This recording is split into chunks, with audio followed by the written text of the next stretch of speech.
40,000 Roman soldiers stood in front of a river that was supposed to stop them. No ferries, no modern machinery, no steel.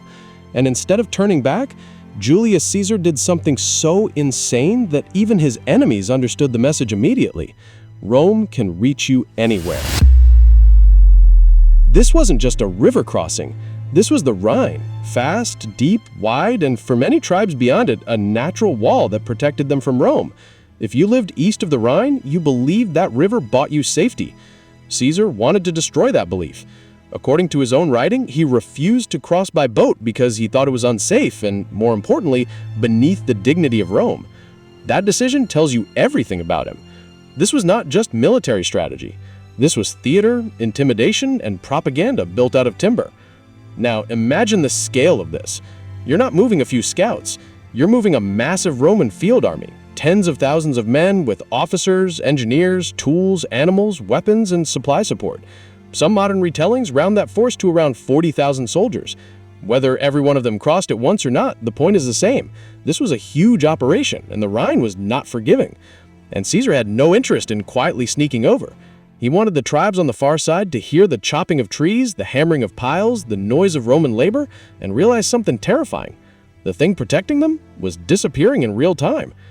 Caesar describes the bridge in surprising detail. His engineers drove heavy timber piles into the riverbed at angles, not straight down. Then they placed opposing piles against the current, locking the force of the river into the structure instead of letting it tear the bridge apart. Crossbeams tied the supports together and the roadway was layered with timber and woven material.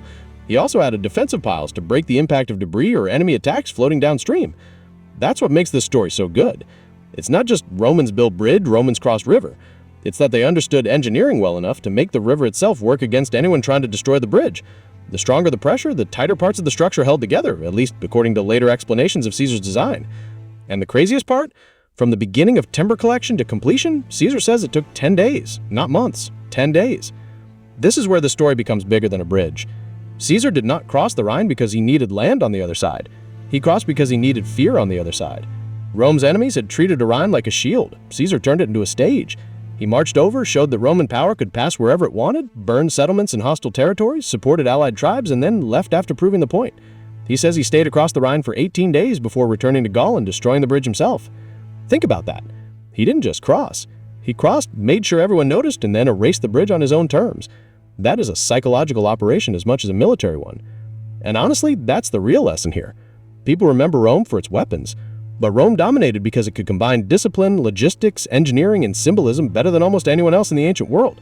Britannica notes that Caesar's campaigns in Gaul weren't just battlefield victories. They were part of a larger project of conquest, image building, and control.